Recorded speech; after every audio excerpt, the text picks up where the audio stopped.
The theme the inaugural committee announced is America United, and this sort of goes in keeping with what Joe Biden has talked about from the beginning of his campaign. He's promised to be a unifier, but that task has become both a much bigger task and a much more difficult task after the actions at the Capitol last week, the violent insurrection really at the Capitol.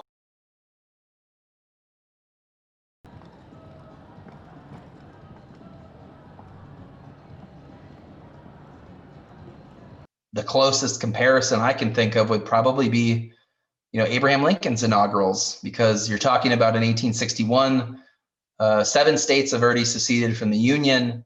A handful more will join them after the inauguration. And then by April, the United States is having a civil war.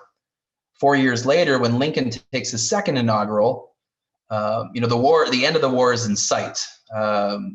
Robert E. Lee and his army, his forces won't surrender for about another month. But I think they can tell that the war is drawing to a close. And if ever there was an opportunity for a president to renounce and denounce the Confederacy, to denounce insurrection, to denounce people who decided to raise arms against the United States government, he doesn't do it. I mean, Lincoln calls for reconciliation.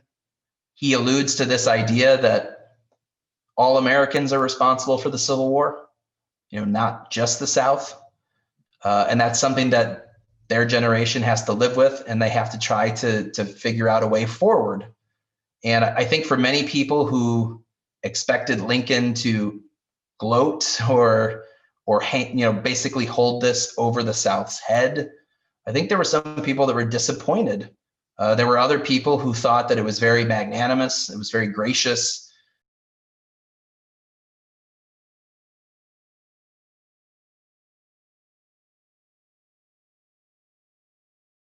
I'm not afraid of taking the oath outside, and we've been getting briefed. Biden has expressly asked Americans to stay home because of the coronavirus pandemic. So you weren't going to see the crowds, you weren't going to see the parade.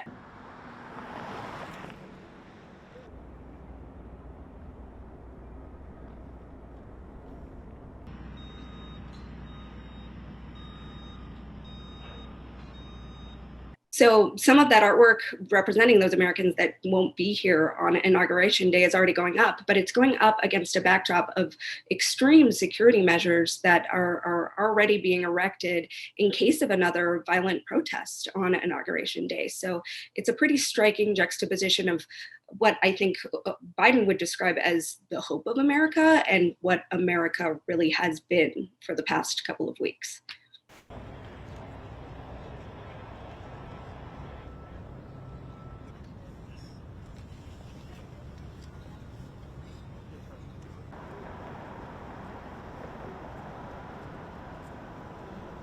Out of many unusual aspects of this inauguration, one of the biggest will be that the former outgoing President Trump won't be there. He's not attending, and Joe Biden actually said that he's totally fine with that. That it's good for the nation. He believes that Donald Trump stay home.